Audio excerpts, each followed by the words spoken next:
Today we're going to talk about food and gardens and so much more, things you need to take care of your family, and to alert you maybe to some things that are happening that you should be aware of and prepare accordingly. So I am Kathy Anderson Martin. And I am Stephanie Coxon. And we are two women influencing real lives, so let's twirl. And some people call that inspiring, but let's do this. Well, Steph, you and I have a great guest today, someone we know personally and love and enjoy, Heather Andrews. Heather is a published author and speaker who routinely works with homeowners and businesses to create high-yield gardens with native pollinator habitats. She has won multiple state awards for pollinator garden design, and she attracts her designs attract pollinators to grow more food sustainably. She has been featured in magazines, PA state publications, and you can tune into her on Facebook on the Thoughtful Gardener and on her YouTube channel, Garden Thoughtfully.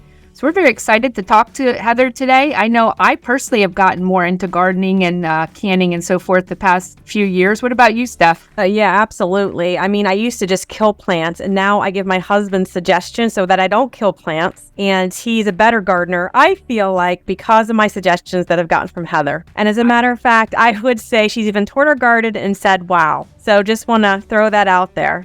She's helped me as well, and now I've even extended into canning and dehydrating. So we're all a dehydrator. Well, it's my air fryer / dehydrator, and I can do. I don't know that I'm going to be able to dehydrate enough mango for the apocalypse, but I'm working on some here and there. Well, and I want to say, I think this is a very opportune moment to have Heather on, because I think we too are in a time of crisis, and with all the talks of war and everything else, people need to be aware of what to do. And I would say, in terms of getting more output from our garden and having an understanding of how to do that naturally, Heather has been a huge help. I can't say enough what she has done to make it just so much easier and give me an understanding, even though I had zero understanding before. And she doesn't even make fun of me. No.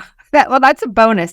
And I think the other thing that we're going to learn from Heather is, you might say, I don't have a yard, I can't do this or that. She has shown me you can use a lot of different ways and spaces to grow food and provide for you and your family. Yeah, I've been to your house and I've walked up your sidewalk lined with fruit, like with food rather than flowers. Like it's I know. I could pick. It's like lunch as I walk up to your door. Well, and it doesn't look bad though. It looks okay. No, it does. Yeah, no, I'm not saying it looks bad. I'm saying I get to eat, and that's one of my favorite things to do is eat as I go up to your place. I think it's perfect. You're welcome. So, on that note, Heather, welcome to TWIRL today. We're very glad to have you. So happy to join you, ladies. Thanks for having me. So the first question, Heather, if someone is wanting to start to grow their own food or increase the food that they grow, can you just launch right into it with some suggestions and, why maybe and what they should be doing? That's a lot of stuff, but feel free. So I think the first thing I would say is a good defense is having a good offense. So being prepared is really, really important. And what I try to tell people is, if I told you there was a hurricane coming tomorrow, would you go ahead and go get your supplies? And the answer is yes.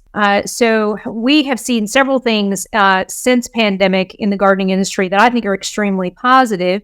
Some of our oldest seed companies the last few years have sold out of seeds. So it tells me that a lot of people are very interested in the topic and are extremely happy to be growing food, whether it's on a porch on their pot or, in their yard or in a community garden. I think more and more people have gotten excited about it. One, because there's something about, we know from clinical research, touching the soil, touching the plants, breathing in those chemicals that these plants release that are extremely beneficial for your mental and physical health. So there's an extremely good reason to be outside and be in the garden. But I also think that people are doing it maybe a little differently than the way that we've done it in the past. I think my first thing would be is, what do you have on hand? And so that doesn't mean that you need to run necessarily to your big box store and buy up everything, but you could very easily start looking around at local sales, like yard sales and so forth. Some of the best equipment I've gotten are from other people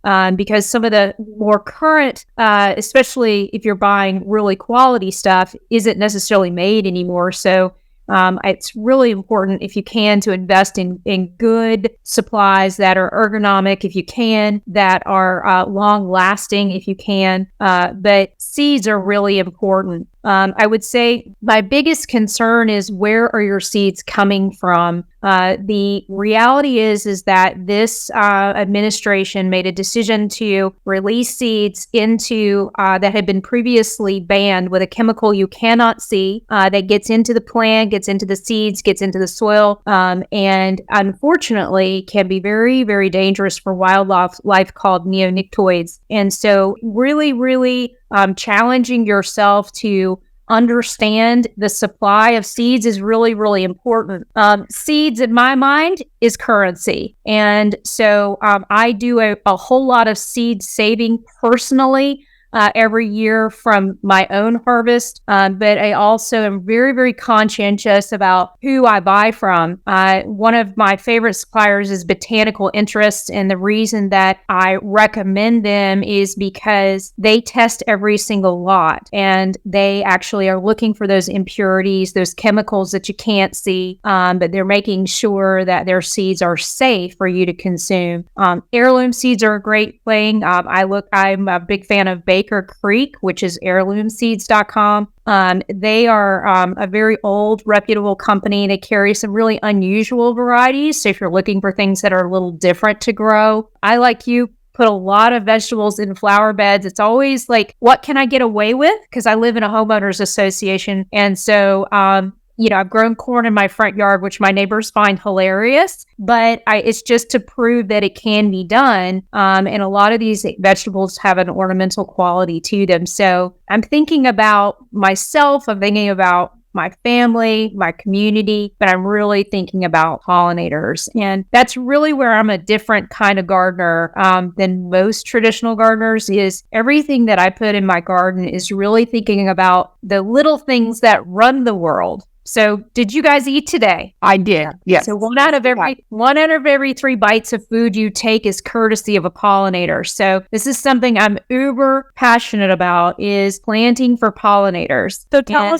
us what a pollinator is, just so that everyone is clear. Great. So these are things that are responsible for actually growing food. So plants have a symbiotic relationship with these pollinators, and sometimes they're a specialist relationship. What that means is that they give in the form of carbohydrates, sugars, amino acids, little tiny animals, can be winged animals like bees or birds. And in exchange for them coming to visit, they will then pick up pollen on their bodies. And then as they visit the next flower, they are cross-pollinating plants. And in some cases, if you like to eat apples and cherries, lots of fruits, have to be cross-pollinated with another plant to be able to grow. So I really think about that when I'm growing my vegetables and growing my fruit trees, is what can I do to get more pollinators in my garden? And this is a lesson I learned from my favorite veteran, my grandfather Andrews. So with the pollinators, you hear a lot about issues with the bees dying off and everything else. How does having your own garden help with that? And what is the reality of the farming practices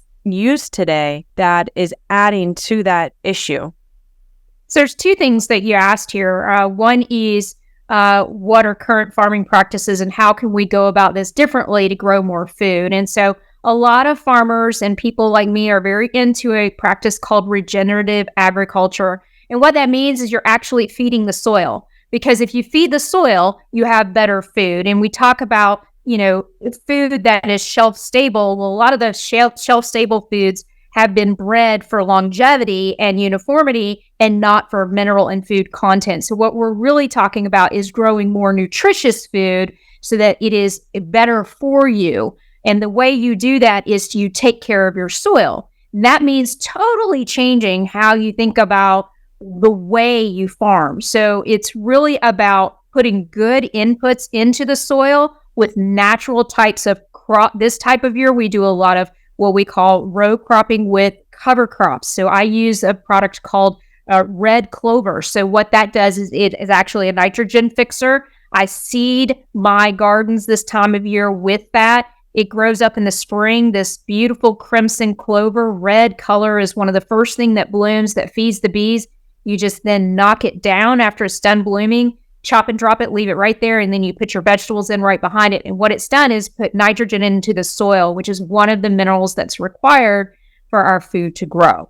The second thing that I think you want to think about is when you're talking about pollinators, a lot of times what gets the news and what we hear about is how endangered our honeybees are. But what you have to understand is that honeybees, while they were native prior to the Ice Age, were completely wiped out, and Europeans brought them here. So the actual insects that do the heavy lifting are our native bees. And here in Pennsylvania, we have over 400 native bees. In the North America, over 4,000. And they're the size of a head of a pin, and some of them are the size of a 50-cent piece. But when we look at the data, and I'm a researcher by day, the majority of our food is coming from these extremely efficient pollinators that you probably really don't notice unless you're a gardener. Some of these really big bees that we see are actually doing all the heavy lifting when it comes to our fruit production. Looking just at 7 states in the United States, our native bees are responsible for $1 billion worth of apples. So when we're talking about growing your food, we're talking about growing for those local pollinators so that you can attract more of them to your garden so that you can also get more food. Heather, I know a small thing that you told me to do that in this regard to attract the pollinators. I always had like the vegetables and then the flowers separate, is to put the flowers and the vegetables. So Stephanie commented on my front of my house. Thank you, Stephanie, about my vegetables lining the walkway. And then there's flowers. That's a practical thing to do, correct? So if you have a vegetable garden, put some flowers in there to attract these pollinators, right? Right. And that's what we teach people to do at Garden Thoughtfully on my YouTube channel, is to combine those flowers and herbs in the vegetable garden. And there's many, many reasons to do that. First of all, some of these plants actually feed the soil. So if you're putting things like borage in your vegetable garden, you're not only increasing the amount of pollinators by those beautiful blue flowers, but those roots go really, really deep. So they're pulling up a lot of these essential nutrients that then feed your vegetable garden. So according to the data, if we can plant those pretty flowers, those pollinator hedgerows in with your vegetable garden, we can actually increase your yield up to 30%. And the University of Clemson actually did this in watermelon fields where they put hedgerows of wildflowers, native wildflowers, beside their watermelon fields, and they were able to grow 30% more fruit than doing our normal bee, like our little bee houses that we would do for honeybees. Wow. So, but a lot of people think, oh, I have to have honeybees. Well, that's not really the case. What you want to do is to actually attract your local bees to come to your garden. So those are the squash bees and all those really cool looking. What about the really annoying carpenter bees? Yeah, I get that call. They are pollinators too. And so if you've got carpenter bees, what I would recommend is this winter, when you lose some of your tree limbs, definitely create a little shelter for them. Put a little pile of those limbs, maybe on a corner of a property that you or your neighborhood isn't going to see it. And hopefully they'll use that instead of your deck. But they're really just opportunists. Usually they're actually coming into holes that have been created by like a woodpecker. So they get a bad rap, but in reality, they're pollinators too. So Stephanie, you'll need to be creating a little carpenter bee area in your home, so yard, so that they can have their own little area. Correct, because currently having a log home, they love my entire house, along with the woodpeckers, to be honest with you. And you know, Heather, when you mentioned this, my dad, by the way, had kept honeybees, so I know all about honeybee stuff, but I won't share that incredible amount of knowledge I have after helping my dad, with honey. But when you mention this, a lot of people say, well, I don't have the space, or I don't have a farm, or I don't have an acre. And I know this is something that's been transformative for me because I have a garden in the back, a vegetable garden in the yard, but a lot of growth of trees have provided a lot of shade. So some things don't do as well. So you told me about doing containers and so forth and those bags out in front that Stephanie alluded to. So can you share more about what people can do if they say that it's not having space isn't an excuse, really? Yeah, and that's certainly something we talk about too, is that, even a pot on your porch can make a huge difference, whether you're growing food or planting for pollinators. The reality is that a lot of these things do great in pots or in grow bags like what you have, Kathy. So it's important, though, to really study what things can be grown together, because certain things like tomatoes are water hogs, right? So you would not want to put them in the same container as probably things that don't like a lot of water. But there are also plants that go together. I mean, ironically, tomatoes and basil go together and have a symbiotic relationship. And what we're trying to do is not only attract the good guys so you can grow more food, but also put the things in there that will repel the bad guys. So there are herbs and flowers you can plant that will keep these bad guys out of the garden. Therefore, you're not having to use chemical intervention to keep them away. I've been amazed. I mean, you gave me firsthand advice into this, and I was amazed at the amount of food that we grew off of 12 bags or buckets in the front yard. And we ate, we ate peppers and tomatoes and kale and squash and various things, and around the flower bed. So it really is something that can be done if you take the time and work on it, and without a lot of expense either.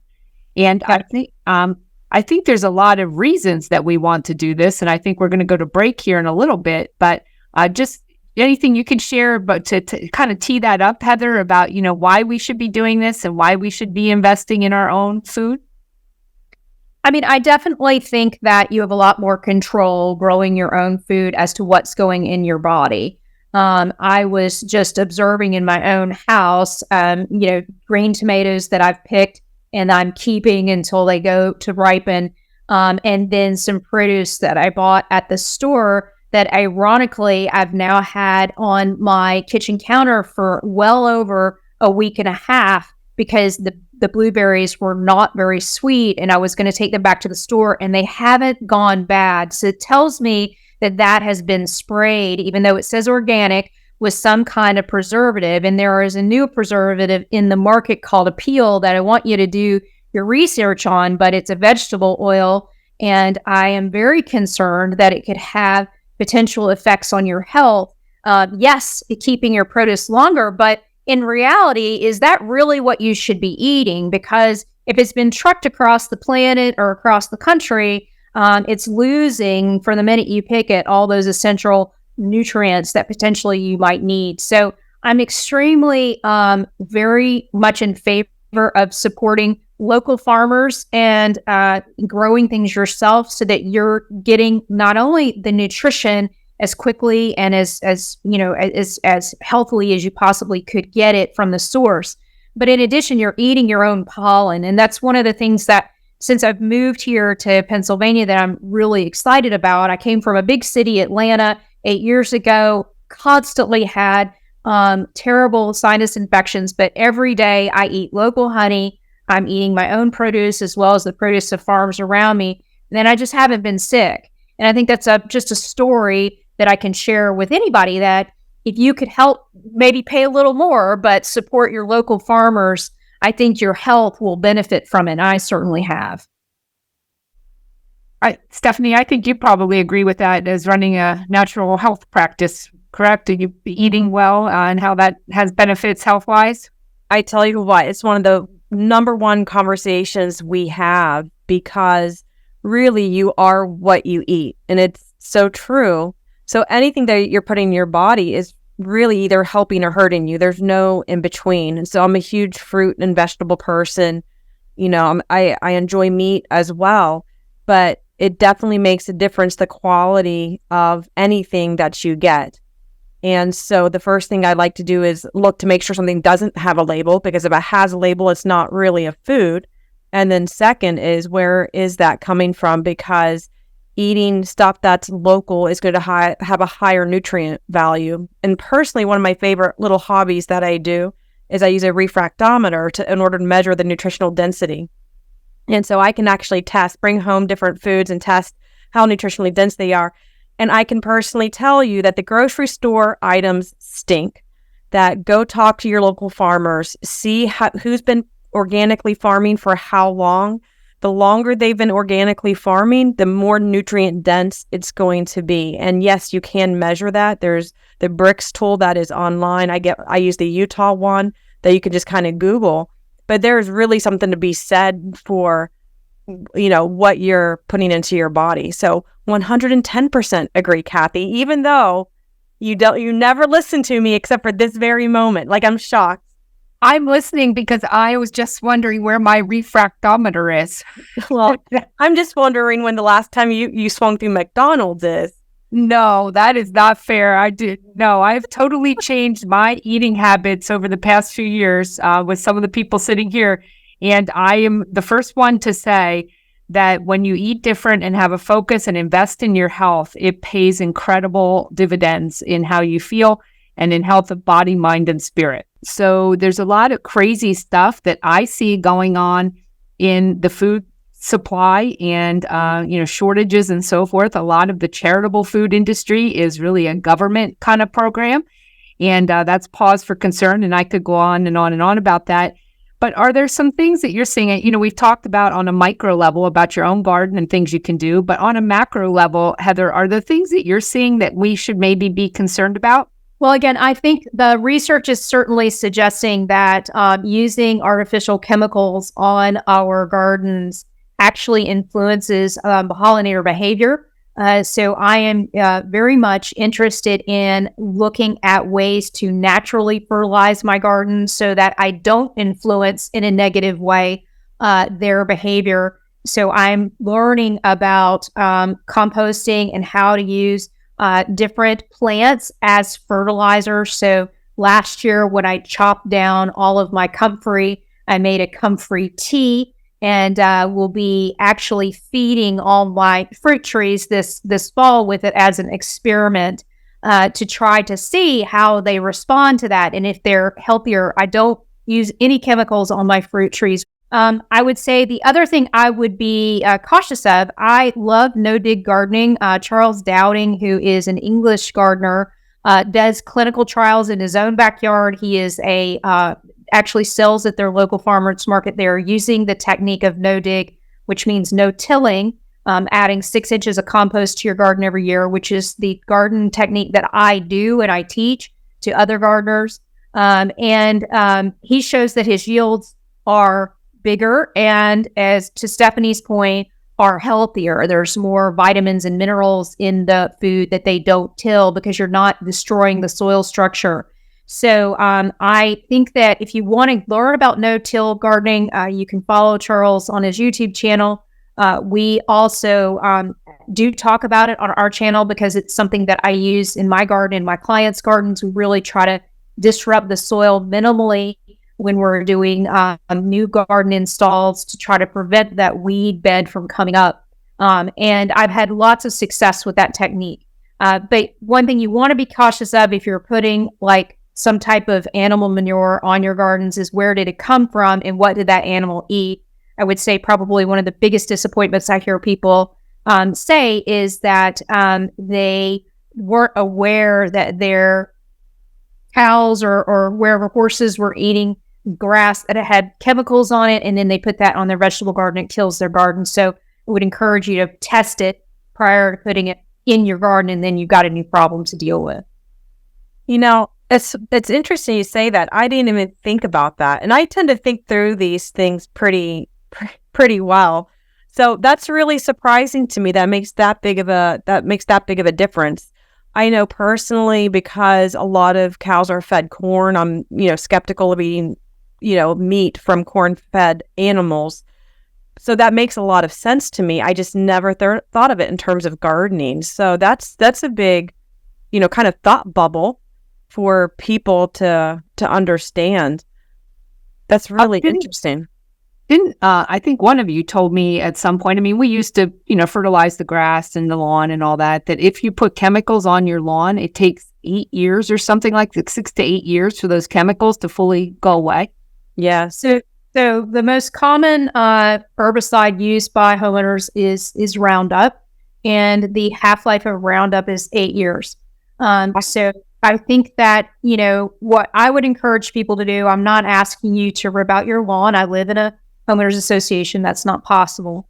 But what you might consider is reducing the size of your lawn, and you can do that with a no-dig technique this fall and actually take out part of your lawn to put in a vegetable garden. And the good news is that the laws are in your favor. There are a lot of really fantastic gardeners who've come before you, worked with the states. There is actually legislation on the books now to allow pollinator gardens and gardens in front yards. And you definitely want to, be aware of what your local jurisdictions are. But I just believe that it's really important that you have a way, whether it's using your churchyard or your backyard or maybe even your kids' school, to grow food and teach people where food is coming from, so that, if we were to get in a situation where you couldn't drive or get fuel or go to the grocery store, where is your food going to come from? And that's why I think making a friendship and relationship with your local farmers becomes extremely important. Absolutely. And I think, if there's an issue, I think, we talk about growing food, but also preserving it and keeping your home well supplied. Because I think I've become, over the past couple of years, and forgive me if I say this because this term is a conspiracy theorist. I have my little tinfoil hat that I put on. But I really think I go back to Henry Kissinger, who famously said, control energy, you control countries, control food, and you control people. And, we talk about supply chain disruptions and things. I think, from my seat in my workday, there's a lot of things that don't make sense, whether that's, and our pause for concern, because we all have to eat. And are there things, Heather, that you've seen? I know you've talked about seeds, the importance to get seeds, and have told me that. Are there things you're seeing that give you pause for concern? I definitely believe that, seeds, there are companies trying to control the seed supply. And when we look at some of the things that are allowed here in our farming and in our food, they're prevented in other parts of the world. And so it's really important to understand all the way back to the, soil it was grown in, the seed, where it came from. I think all of that is incredibly important. But I would encourage you, if you're going to grow a garden next spring, to really and saving seeds and being a part of the community. There are opportunities for you to work with seed banks. There are opportunities for you to collaborate with other gardeners, whether that's through Wild Ones, that's a native plant garden group that is all over the country that shares native plants, which I highly encourage, because those are plants that were born from your area, are used to your crazy weather, can survive the droughts and so forth, and still support our local ecosystem, which is our local pollinators. So I'm a huge fan of them, and I'm a huge fan of the work that's being done through our local extension services. If you're going to be trying to find out how to do this, a lot of programs are put online this time of year. So reach out to your local extension service, get a soil test so you understand what you're dealing with and what your soil may need. If you're going to grow food, there may be nutrients lacking, and they can give you specific information about, for less than $20, what your soil is and what it needs to be successful in growing food. That's important to understand where you are before you just launch into trying to go on this adventure. And can I say this for listeners, that sunflowers are amazing for cleaning up your soil. And so if you live in an area that's very toxic, or your soil is just absolutely awful, start with sunflowers. and then throw them away in the garbage. Don't burn them or anything else, but, dig them up, them away in the garbage. And then that should help with some of the soil issue. Not everything, but it definitely, I know it definitely pulls out lead, for example, if it's an older house, and some of those toxins. And so I think that's also important to know, because that's a super easy thing you can do to clean it up. Some other things beyond that, and I've heard about this, and through my work, I hear things going on, crazy things about farmers being told by the government what they can plant, what they shouldn't plant. I've heard of that around the world. We hear this thing about, in the name of climate change, let's get rid of the cows, or whatever it is. Are you hearing those kinds of things, Heather, or concerned about those things affecting our food supply? Yeah, well, I just want to say, as a researcher, climate's always changing. So you're not going to be able to control that by getting rid of cows. That is not going to happen. I also think there's a movement to use things other than trees, which is really strange to me. The reality is trees are more than just amazing oxygen generators. They provide food this time of year in the form of nuts for our wildlife, and they manage water much better than a lawn ever will. So I do believe there's, some people that are trying to capitalize on making money by creating a problem. In reality, I think that what we want to do is be good stewards of the land that we have. And that means thinking about, supporting our farmers by growing local native pollinator plants and things that will help support our wildlife so that we can grow more food and we can help our farmers grow more food. So, really being conscientious about who you're buying from. If your grower can't tell you the provenance of that plant at a big box store, I would encourage you to buy from a local native plant store or a local garden center and ask them point blank, where did this plant come from and does it have chemicals? And if they can't answer that, I wouldn't buy it. Lots of our pollinator plants actually come right from our backyards in the spring, where we're sharing those through master gardener programs and other things. So, find out who your master gardeners are, attend their classes this fall, get familiar with other people who are growing. And the average age of a farmer right now is 55 years old.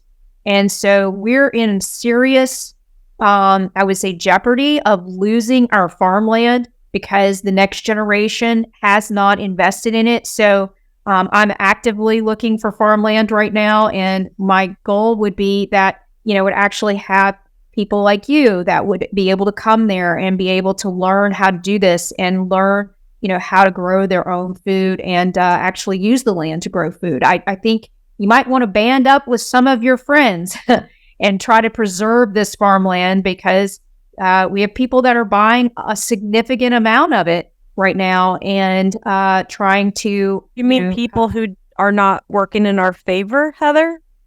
I would just say that, it's a little concerning to me that south of here, our prime farmland is mostly being bought by warehouses. So if you're interested in eating local food, you probably might want to think about investing and maybe going in with some other people to preserve farmland around you so that it doesn't become a warehouse. Other than, is there a thing about, let me see, what is the gentleman's name? Oh, Gates. Is it true that he and the Chinese are buying up American farmland at great? My understanding is he owns more farmland than the state of Wisconsin has acres. So it's not a small amount of land that has been purchased. And, my concern as a citizen of the beautiful farmland here in Pennsylvania, and as someone who loves nature and really wants to make sure that the next generation has the privilege that we do of eating food that they grew in their own soil from their own hands and all the benefits that come from that we are preserving the land for the next generation. I think part of the issue is that, like, inheritance taxes and stuff like that makes it difficult for the farmland to be pushed down to the next farmer in the family. It becomes very difficult to manage that sort of thing. And I think there's supposed to be like exemptions and stuff like that, but I don't know that they're really happening. I don't think the problem isn't necessarily a disinterest in farming as much as the amount of work that has to go into it because of government regulations and everything else. I mean, in order to even have a farm, and let's say you have animals and plants, they want to see like a layout of your farm, and they put their dirty little hands in everything that you do, even if it's private. And I think we have a serious issue in the U.S. that extends beyond just farming, but really comes through farming because of the way things are happening. And let's be clear, are we worried about food shortages? Well, I think we all experienced some of those during COVID. I mean, there were times I went to the grocery store, I could not get the food that I normally would buy. I have walked in and most of the vegetables were empty on the shelf. And so that was just a taste of what it could be. And that was nothing, having to wait maybe a few weeks to get something else in. And, I had substitutions I could do. But when you think about what we experienced, a couple of years ago and what that could actually be, we should all be out there gardening today, planting seeds and praying, right? And canning, since I've now become a canner. Yes, thank you, Kathy, and canning. You're welcome. Again. It is pause for concern because it's something I'm very concerned about. And again, in my position working in the charitable food industry, a lot of things that are not easily obtainable and so forth, it becomes, it's concerning in so many levels.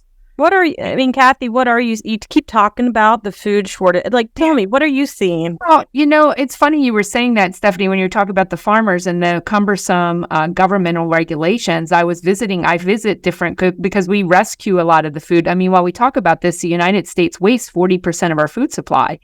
So, and there are a lot of reasons for that. Best by dating is one thing, it's kind of meaningless. You can keep a lot of that stuff for a year or two beyond canned goods and so forth. But I was with a congressman and a summer 2 years ago visiting some farmers' auctions and so forth, and he was discussing some of those regulations, even like from the amount of manure that your animals produce. And he said a lot of it is, and he's an agriculture guy. I mean, that's his background as this representative. He said it makes it so cumbersome, and it goes to what you were saying, Stephanie, that these farmers can't possibly keep up with all the regulations and data that they're collecting. And he said the sad thing is a lot of the people implementing these data are bureaucrats who've never farmed a thing in their life. And they're telling people who've been farmers their entire lives, this is what you're supposed to do. And then we're mowing down. I visited a farm auction where they mowed down 20 acres of green beans because there was no one working at the cannery to get them there, to get them, processed. So, and that's just a small thing. And I think those things are happening throughout the country. It's hard to get canned goods in our charitable food system. Rice is almost impossible to get. So a lot of staples you used to have in plenty just aren't there to the degree that they're needed. And Heather, I'd just be interested in your take on some of these things. I mean, I see it there with people who are in need. What do you see it on the macro level with all of it? Yeah, I think what concerned me last year is when I was listening to wholesalers talk about the cost of cherry tomato seeds. And it was just astronomical for a pound of cherry tomato seeds, which then means that you and I as a consumer to buy those seeds was very expensive. And I love yellow watermelon. Personal yellow watermelons are like one of my favorite things in the world to eat. And I had not saved the seeds, and one package of 10 seeds was $7. So you better bet your bottom dollar this year when I grew them, I saved them because it's just becoming astronomical. And I think we're all experiencing that every time you go to the store, things are more and more expensive. And sadly, our generation didn't pay attention when our grandparents were canning or they didn't pay attention. And I just, my family knows that I'm on the lookout for a farm. And, my mother shared with me that my great grandfather during the Depression was buying farmland. And his reason for buying it is because, quote unquote, they're not making it anymore. So I feel that way that, if you are passionate about doing this, You need to learn. There's a lot to know, but there are a lot of people like myself who are willing to share with you what we do know. And, we'd be delighted to continue this conversation over at Garden Thoughtfully about how we do plant partners to bring in the good guys and keep out the bad guys. Here in Pennsylvania, we're number one in Lyme disease. So I plant things particularly to keep away those mosquitoes and keep away those ticks. And what can you do to help, sustain our native pollinators, help our farmers, but also help your community by growing more food? And that's really what I want to focus on. So, and with seed saving, I think it's probably important to point out that if you're just getting regular seeds and not the heirloom seeds, it's a little bit different, right? Because those seeds are now patented and it becomes illegal to save. Even if you can, I think you actually have to buy them because they don't reproduce like regular seeds do. So you really have to get to organic in order to be self-sufficient. You cannot. You don't want to save a normal pepper seeds for sure. You definitely want to try, if you can, to buy organic or buy heirloom. Again, what we want is that genetic diversity if we can get it, because that then means that that's less likely to be succumb to a blight or have issues. So it's these things that you taste good. I save my organic seeds for myself. But did you know that it's actually illegal to seed share here in Pennsylvania? This goes back to that weird law. So I cannot sell my seeds without regulation. I'm sorry. They have some. Go ahead. Go ahead. But I was going to say that one, and then they had this thing, didn't they, where the government wanted you to register your backyard garden with the federal. That's still a thing. That's still a thing. People were going in to buy chicken bitties, at stores this spring, and they were asking them how many they had and where they were going to be and all this kind of stuff. But they were asking you to register your backyard gardens. Look, I don't see that as a good sign. I see that as a very disturbing sign. And we want to make sure that when we are showing up at township meetings, that we are encouraging our townships, as I have, to allow pollinator gardens, to allow vegetable gardens, to keep people, in what is the most important thing. You have to have food. And it's important that you are involved in the conversation. So I think, it's important that you find out what your regulations are, and then be talking to your local representatives too. I just found out about the seed sharing I can't sell my seeds unless I'm willing to go through a lot of hoops with our government to test their purity. So anyway, I think, to your point, Steph, the regulations for our farms is really discouraging. It's extremely expensive, but it's also really worrisome when you see large corporate entities buying up all of our prime farmland. It goes back to what I said earlier: control the food supply and you control the people.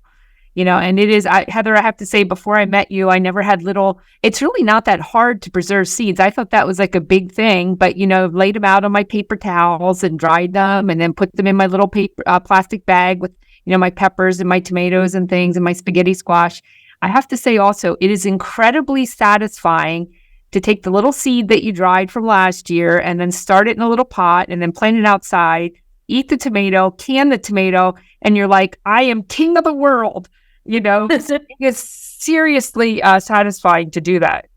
It's truly the currency. It is your currency. It is your wealth is owning your entire food process. What an incredible thing that you've done. So go ahead. So let's just be clear for the audience members. How do you dry your seed? You put it on a paper towel. How long do we leave the paper towel out? Is it in a window? Is it what am I doing exactly? Because quite honestly, I have no idea. None. Zero. I feel like a little superior at the moment. Yeah, it's a little superior. Oh, great. So your moment, Kathy. Seed, Stephanie. Depends on the seed. So this is going to apply to almost everything, but like a tomato seed. But essentially, you want to get them clean and all the stuff off of them as clean as you possibly can. So I usually wash them multiple times in clean water, and then I will put them on multiple rounds of paper towels. And then my last step is to put them on a paper plate that I label, and tell me why you want to label them, because you will not remember what kind of squash seed that is a week from now. That's a very good point. That's a very good point. So make sure that you label everything. I personally like paper envelopes only because that prevents them from molding. I also have stainless steel boxes. They then go in. Some people put those in the refrigerator. That's a good practice as well, just so that they stay nice and cool. Can I use one of the ammo boxes, like the steel ammo boxes? Yep. That's perfect with my decor.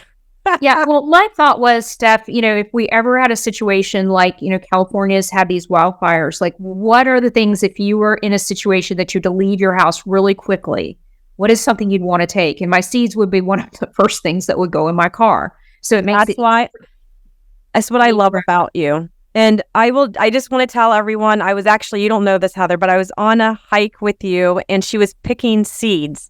And she brought them back and she put them in my car, unbeknownst to me. So I'm cleaning out my car last week. It's about 2 weeks after the fact. I'm like, what is this that I'm pulling out? And it's all this like fluffy stuff. And I thought that the kids had like a stuffed animal that they had like taken some fluff out of. And I start to pull it out and I kind of grab some and all these seeds start flying through the air and flying through my car. And I'm like, this is Heather. One of her seeds did something to my car. And it was like, milkweed. Thank you. The monarchs say thank you. That's the host plant for the monarchs. And I had saved a common milkweed pod. Hundreds. And yes, it has hundreds of seeds in there. All through my car, Heather. I could have killed you like you were my 4-year-old child. The monarchs say thank you. All of these things, I think of this, preserving seeds, planting things, and so forth. Whenever we have people come into the food bank, I always give tours and talk to them. And I tell them, beyond this, beyond growing it and eating the food, have food in your home that in case of an emergency or that you can't get things, have a good, decent amount of food that you can feed, so take care of your family. And that you can also share with others if need be. And, the days I think of living like we're going to go to the grocery store tomorrow, and then I'll go back tomorrow, I'll go to the grocery store every day, just pretend like, what if you couldn't do that for a couple of weeks or even months? Do you have things in your home? The seeds are something that you could plant, and grow food, but you can also eat and take care of your family, because I think I'm really concerned about that could be a possibility of something we'd have to do. Well, it's joining a community, right? And we're lucky to have a community of friends here who are specialists in different things. So in finding out what your community can do and what you all still need to learn, I think it's an extremely important thing. And, value your time together by teaching each other how to do these things. And that's one of the things that I think we've tried to do, is teach each other all of these different techniques so that we can all be successful in, learning how to do these things that our grandparents and great-grandparents intuitively knew how to do, and we don't. And that's important. And that's something that keeps a common theme of this show, Stephanie. You don't have to know everything, but find people who can complement what you know and help each other. Yeah. And have planning meetings. Yeah. Yes. With a glass of wine, even better. Even better. Organic wine, of course. I just need to reiterate the organic wine, especially after speaking to Heather. And now perhaps you understand, Kathy, why you also want organic wine. Okay, I'm not going like a crazy person on this whole thing. I feel like I dry seeds, so I can, Let's see where we're at in another month. We'll just do a check-in on occasion, just All right. It's going to be like a scale. It's going to be a Kathy scale. It's going to be a sliding scale of like 1 to 10. Where are you on the organic list? And right now we're at a 2, but we're going to get you to where you're like a 10. Heather, could you please note that I was the one successfully drying seeds while the other one on here was the one asking how to do that. And now she's, kind of ripping on me. So I just want to point that out. Look, I give my husband full support in his gardening efforts, 100%. I cheer him on from the kitchen as I am cooking his food that he has grown. And well, we all do our part to make things possible. As our time is winding down, Heather, do you have any final kind of 1 minute, 30 seconds to share with our guests, of encouragement or what they should be doing? So I would just say, look, everybody is a beginner and everybody can get better at what they're doing. And if you've been using chemicals or you've been tilling your gardens, this isn't a shame session. It's really about what can you do differently that will make your soil healthier and help your pollinators. If you want more information, our YouTube channel is Garden Thoughtfully. So happy to have joined the conversation there, and we can continue we put up educational content every week. And also too, if you're interested in learning more about plant partners, I recommend the book called Plant Partners by Jessica Walliser, which talks about the combination of plants you can put together that will help your garden grow more successfully and keep out the bad guys while inviting in the good guys. We can't all be master gardeners, though we can take small steps to learn how to garden. We can make friends, we can share our gifts, we can plan, and we can prepare. So wherever you are, whatever you can do today, stand up, step forward, and speak out.